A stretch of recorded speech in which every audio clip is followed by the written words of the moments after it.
ఈ లోకం నాది కాదు, భగవంతునిది అని మేల్కొని ఉన్నప్పుడల్లా తలంచు. బేదవారు నిర్భాగ్యుల పట్ల దయ కలిగి ఉండు. వారిని బాధించవద్దు, ఏడిపించవద్దు.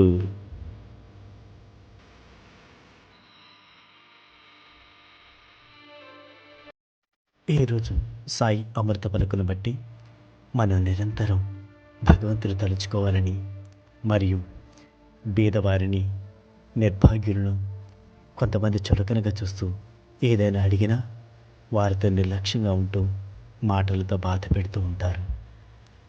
అల్లా అంటే భగవంతుడు పేదల బంధువు అన్నారు బాబా. అలాంటి పేదవారిని ఆదరించకపోవడం, నిర్లక్ష్యం, చులకన చేయడం, బాధ పెట్టడం లాంటివి చేయడం ద్వారా బాబా అనుగ్రహానికి కూడా దూరం అవుతామని మర్చిపోవద్దు. అందరూ భగవంతుని బిడ్డలే కనుక పేదవారిపై దయ చూపించి సాయి అనుగ్రహాన్ని పొందుదాం. జై సాయిరాం.